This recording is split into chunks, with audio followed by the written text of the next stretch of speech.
Our scripture reading comes from Matthew chapter 25, verses 14 to 30. I'll be reading from the New International Version.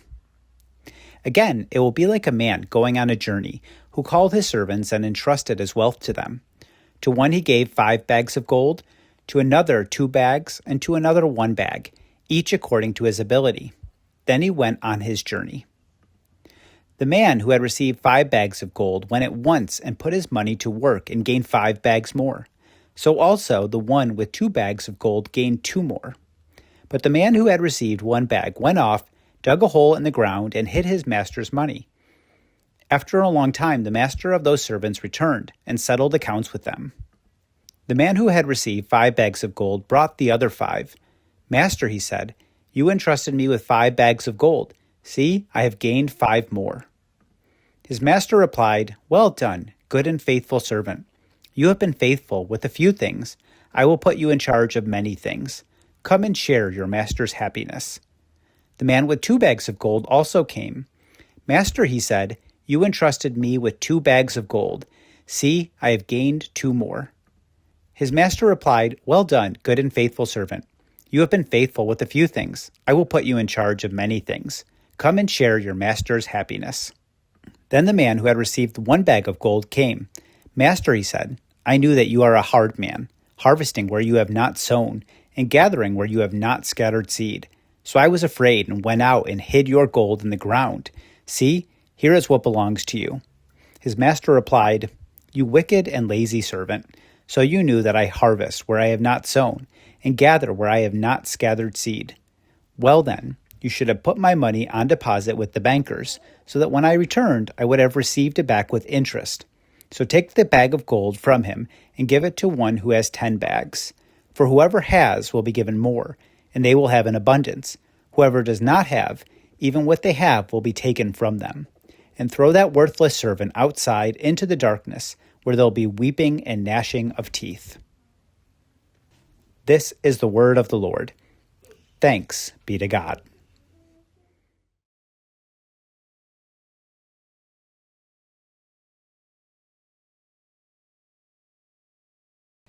Good morning. My name's Taylor. I'm one of the pastors here at Highrock. I'm glad to have the opportunity to dig into the Word together today as we continue our series, Case Studies, the Parables of Jesus. To start our time, I want to start with a little thought exercise. I want you to imagine that Jesus himself is walking through the door in the flesh, and he walks right up to you, asks you to reach out your hands, and then he places a heavy, really heavy bag into your open hands, heavy enough that you almost drop it. That would have been embarrassing, right in front of Jesus too. Now, you peek in the bag because let's be real, you're curious. Who wouldn't be? And inside it is at least a few $1 million worth of solid gold bars. And then he tells you he's heading out of town for a long trip, but he'll be back eventually. What would you do with the money? Would you buy a house, a car, head to Vegas, start a business, go on the vacation of a lifetime? I hear Fiji's nice any time of year. Give it away, invest in index funds. I see you financial planners. Maybe a shopping spree, pay off some debts, maybe something else entirely. I'm guessing some of us could get pretty creative. I know I could. I ask this because this is what Jesus wants us to contemplate when we read this story. What would you do? In case you think I'm exaggerating, I actually used the low-end estimate financially. The text says bags of gold, which is accurate, but the literal Greek word there is talent, a specific unit of gold currency. 1 talent of gold weighs about 129 pounds, which is roughly equivalent to $5 million today. So yeah, we're talking about real money here. This isn't chump change. You could even buy half a house in Boston with that kind of dough. The point is, this isn't pocket change. This is life-altering money we're talking about. Except, here's the catch. This parable actually isn't about money. It's about money and everything else in our lives. I know you were probably relieved there for about half a second. Sorry about that. I'm going to spoil the whole point of the parable just right up front today. Jesus is clearly the master in this story. And the whole gist is that he's telling us to invest our whole lives, which are gifts given to us by him to produce returns in the kingdom. But the thing that so often gets in the way, as we see in the parable, is fear. I know that's been the case for me many times in my life. Sometimes I'm afraid for our finances, so I hold back on generosity. Or I worry that I'm not as gifted as the person next to me, so instead of trying something new or different, I just simply decline to try so that I don't look foolish by comparison. Can't fail if you never try, right? But other times in my life, I've been afraid of some pretty big things. Back when I was a college student, I was beginning to discern that Jesus was calling me to vocational ministry, but I went kicking and screaming. My plan was to go to law school.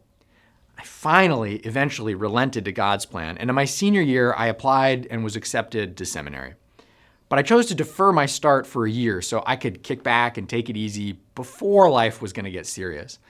I knew I was being called to do something with my life, but I really preferred to just hang out with my friends, to be a rock climbing bum, wander around sipping craft beers and fair trade single origin coffee and refurbish concrete warehouse spaces with really bad modern art on the walls. If it wasn't already obvious, I'm from Seattle. Probably didn't need to say the quiet part out loud though. But anyways, I knew I was called, but I figured if I had said yes to the call, then, I'd earned the right to start it a year later. I had my whole life ahead of me. What was the rush? Well, after graduation, I went with some friends who had a nonprofit to the Holy Land to work on a documentary film about peacemaking. And when I was there, I met some Palestinian and Israeli Christians whose walk with Jesus made me realize I had massively underestimated the gravity of what it means to be a disciple of Jesus. So when I made it back to the States, I took a few days to pray about my future, but I already knew. I knew the answer to the question I was almost afraid to name out loud. So I called up the seminary and asked if undeferring was a thing. They said sure. So I sold all my furniture, bought a plane ticket, started school 3 weeks later. For me, my initial fear was losing out on a fun and carefree young adult life. Deep down, I knew Jesus was calling me to something significant and costly. I just really didn't want to pony up. It took a wake-up call for me to realize that I would have been wasting my time and talent. So what about you? You ever had a sense that Jesus was calling you to do something that felt costly? So you found yourself looking around for ways to get a discount?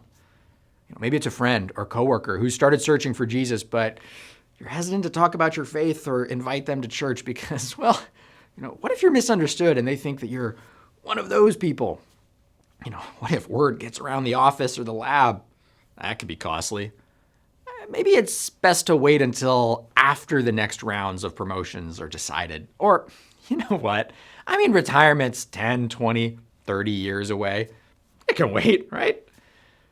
Or maybe it's something more personal, like a nagging feeling that Jesus wants you to switch careers or end an unhealthy relationship or forgive someone who hurt you or be more generous, or you could fill in the blank.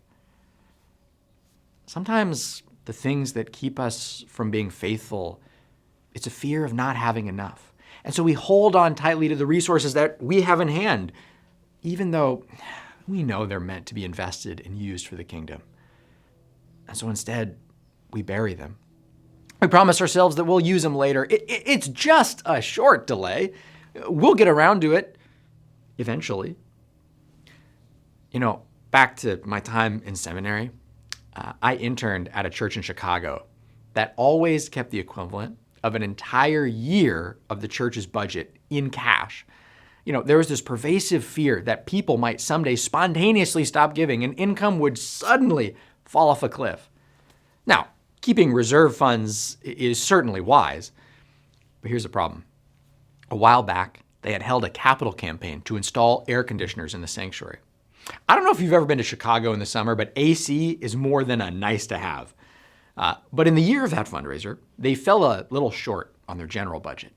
So the leadership never spent the money on the air conditioners and used that to pad the savings to make sure that they maintained a full year's worth of cushion. Oh, and by a while back, I meant nearly a decade long. For nearly 10 sweltering summers, instead of having AC in the sanctuary, those who were brave enough had to sit and sweat through their clothes and worship. All the while, the funds were sitting there and available. Probably in a nice air-conditioned bank, too. Is it any wonder that church attendance plummeted in the summer? Look, I'm all for fiscal responsibility, I am, but this is something else. Oh, and did I mention that as a pastor, I was expected to wear a suit, and once a month, a wool robe over my suit? I'm not salty. Okay, maybe a little bit. And I was sweaty too. I see this dynamic, this same fear in our text today, where the last servant who received the one bag of gold, and instead of using the resources entrusted to him to advance the kingdom, he buries what he has. It doesn't work out so hot for him. You know, when the master does eventually come back, he's not thrilled. Here's what he says. The man who had received one bag of gold came. Master, he said, I knew that you are a hard man, harvesting where you have not sown and gathering where you've not scattered seed. So I was afraid and went out and hid your gold in the ground. See, here's what belongs to you. His master replied, You wicked, lazy servant. So you knew that I harvest where I have not sown and gather where I have not scattered seed. Well, then you should have put the money on deposit with the bankers so that when I returned, I would have received it back with interest. So take the bag of gold from him and give it to the one who has 10 bags. For whoever has will be given more, and they will have an abundance. Whoever does not have, even what they have will be taken from them. And throw that worthless servant outside into the darkness, where there will be weeping and gnashing of teeth. Yikes. When I asked you earlier what you might do if Jesus were to walk through here and hand you a hefty bag of gold, did you imagine doing this? Going outside somewhere with a shovel and burying it? I'm guessing no. Jesus, or the master, even seems to mock this servant by saying, well, then you should have put money on deposit with the bankers so that when I returned, I would have received it back with interest. I mean, you don't have to be a financial expert to understand the basics of earning interest. You know, Jesus is saying that this servant, by trying to play it safe, not only failed to grow money, he actually lost money. You know, money not invested depreciates against inflation. Basic economic principles haven't changed in 2,000 years. The servant says that he knew that the master was harsh, yet he thought the safest bet was to do this? It's hyperbole. Remember, the parables are fictional stories. They're meant to get a rise out of us so that we think more deeply, that we engage in self-reflection. It's meant to make us look at this guy and say, what a fool. If you've got $5 million and years to work with and you lose money, God help you. But remember, when I said this parable actually isn't about money, here's your clue right here. If this story was actually about, best financial practices, then Jesus might have given us a little bit more detail about what the other two servants did with their bags of gold. Instead, all he says is that they put their money to work and that they each doubled their investment, but no details as to how. So if you hope for some great financial insight here, really the only thing Jesus has to share is the value of compound interest. But this was seen as so basic. Even to his initial audience in the first century would have known it's not really the point. Albert Einstein may consider that the eighth wonder of the world, but Jesus is interested in something far more wonderful and far more valuable than money. The reason Jesus uses money as the example is that when it comes to money, we intuitively understand that we shouldn't waste financial resources. We all get that if someone were to entrust us with life-changing amounts of money, we'd have a responsibility to do something positive with it. If you went to a financial advisor, gave them all your money, came back 10 years later and they said, Here's everything you gave me. I played it safe, did nothing with it. It's worth 20% less now because of inflation. You're welcome. You wouldn't be too happy. You'd probably get a new financial advisor. When it comes to money, it's obvious. We get it. But what about when it's more than money? What if it's about our whole lives? What if there isn't anything this doesn't apply to? Well, now, that's a little bit trickier. I mentioned at the beginning that the Greek word used here is talent, which is a unit of gold currency. That word in this parable are where we derive the English word for talent, as in our abilities, our capacities, or aptitudes. That's actually a pretty good definition of what this text is truly talking about in spirit. We wouldn't be quick to waste life-changing amounts of money. But what about our talents, our abilities, our gifts? What about our careers or our relationships? What about our time? When it comes to investing our talents, we should still consider compound interest. If someone starts investing $5K a year at 18 and then stops at 28, investing $50K total, they're going to end up with more money in retirement than someone who starts at 28 and invests $5K a year until retirement, even though they'll have invested a total of $200K. The delay is deadly. And the same is true of our faithfulness. When we take our God-given talents and bury them, that adds up over time. There's a word for delayed obedience. It's called disobedience. When I was a teenager, I worked at a Christian retirement home, and I encountered some of the kindest, most lovely people you'll ever meet. And some of the cruelest, nastiest, pettiest ones too. What was less obvious to me then, but I've since come to understand, is that the habits of our faithfulness add up over time. And the longer we persist on a path, the more it becomes who we are, and the harder it becomes to change. That should be both encouraging and sobering. When we believe the lie that we've got time, it comes with a cost. When we believe the lie that following our own paths leads to greater flourishing than faithfulness to Jesus does, that too comes at a cost. The surface level reasoning may change from situation to situation, but the root reality, it's always the same. It always boils down to fear and a lack of trust in Jesus. When we delay or deny obedience to Jesus, the reason always comes down to some version of, I trust that my way is better than his way. As St. Ignatius of Loyola put it, sin is the unwillingness to trust that what God wants for me is only my deepest happiness. And this right here is the key difference between the servant who buried his talent and the two who put theirs to work. The servant who buried his gold in the ground was motivated by fear. He claims he knew his master, yet clearly he miscalculated things because it didn't add up the way he thought they would. But did you notice what Jesus said to the other two, to the two faithful servants? Despite the fact that they each produced different total amounts, he gives both of them his wholehearted approval.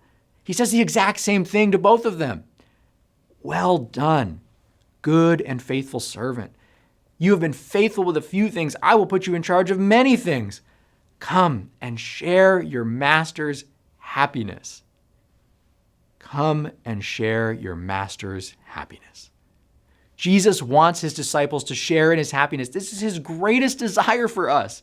And this is how we can do that, by taking the talents he's given to us and using them. He wants us to share in his happiness, and he gives us the resources to do it. The two faithful servants, they understood that their master, Jesus, loves them, wants them to flourish, and wants them to join him in his joy and his happiness. Their core motivation was a deep trust in Jesus' goodness and love. Now, there's one part of this parable in particular that I've often found both challenging and reassuring. It's the dynamic in the story where the servants are entrusted with different amounts. It probably has something to do with my Western American cultural upbringing, but it strikes me as unfair. Does that make anyone else uncomfortable? Like how plainly unequal Jesus is? How he seems to acknowledge people's different levels of capacity? On one hand, we often long for the world to be more fair, and yet on the other hand, we all know it's not. I don't know why it is this way, but people are clearly not equally gifted in this world. Try as I might, I'm 5'9". I'm not going to be able to dunk a basketball. Meanwhile, Shaq hardly even needs to hop to dunk. If we were all equally gifted, every race would end in a tie, and the Olympics would be really boring to watch. I've struggled with this dynamic of difference throughout my life. When I ran track as a high schooler, I came face to face with this. I was one of the fastest sprinters on my team. I was quite pleased with myself. But when I got to college, I had a really rude awakening, and I met some really fast runners. It didn't seem to matter how much extra time I spent on the track or in the weight room. I just couldn't keep up with these guys. In high school, I was thrilled that talent wasn't equal. But in college, equal gifting would have been great. It reminds me of the famous scene from The Incredibles. If everyone's special, then no one is. How fair we want the world to be often has a lot to do with what percentage of the pie we happen to have on our plate at that particular moment. But friends, here's the good news. While we may not all be equally gifted, we are all equally beloved. I find it reassuring that both of the first two servants, despite the fact that their bottom line returns weren't equal, were told the exact same message. They started with different amounts, but they each put in proportional effort, and Jesus rewards them all the same. This is what we might call the principle of proportionality. Jesus has not given us all the same gifts or the same gifts in equal measure. Yet his expectation of us is only equal in proportionality. In other words, Jesus isn't measuring 1-talent individuals against 5-talent individuals or 5 against 10.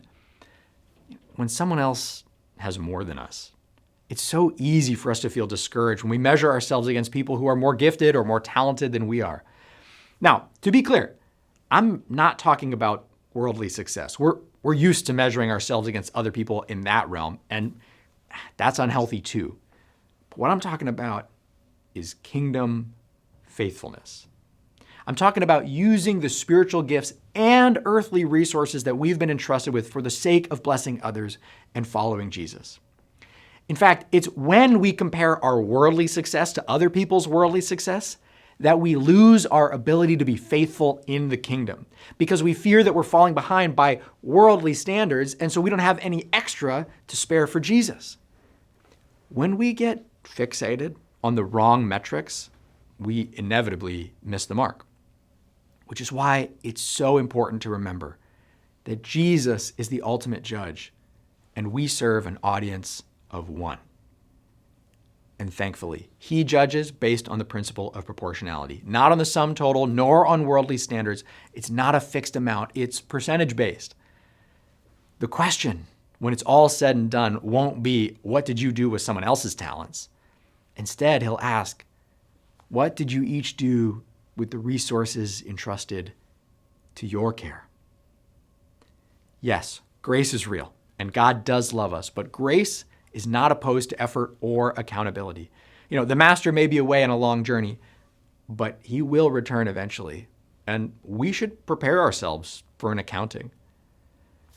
Now, I recognize that this truth can, if twisted and bent out of shape, actually can cause the exact sort of paralytic fear that I'm really hoping we can be liberated from today. So let me put it another way, which I've found super helpful in my life. Another way to understand this is what's called the reasonable person standard, which essentially means that instead of assessing ourselves based on what Superman or Wonder Woman, might accomplish for the kingdom, we ask what another person, a reasonable person who has our same gifts, capacities, resources, what they might do in our situation. I have found this to be immensely freeing because I often take on too much responsibility, and I think that I'm too capable. Because we all have gifts in certain areas and we've all got lack in others. For example, there's a really good reason that I'm preaching right now and not singing. Let's just say there would be far fewer people enjoying church if I was on the mic. In that case, I might actually have zero talent. Is negative talent a thing? Asking for a friend. I know that I have talents in some areas for sure, but I'm not as talented as others. But even so, still, I sometimes strive for things that are just beyond my capacity or capability, and I need to recognize the limitations of my gifts. So what is a reasonable standard to expect of someone else who has the same money, gifts, and capacities that Jesus has given someone like me? Speaking of standards, let me be really clear here. Our highest calling is not to succeed by the world's standards or to get ahead and build our own kingdoms, but to be faithful to Jesus and invest our gifts for the flourishing of his kingdom. Our gifts and talents are alone, and Jesus is expecting them to produce something good. Jesus doesn't endow us with gifts and talents just so that we could enrich ourselves and claw each other down in a race to the top of a pile. He gave us gifts so that we could lift each other up and work towards creating Jesus' kingdom here on earth as it is in heaven. Everything we have, everything we are, every capacity or gift that we enjoy, all of it comes from Jesus. It's right there in the very first line of this parable.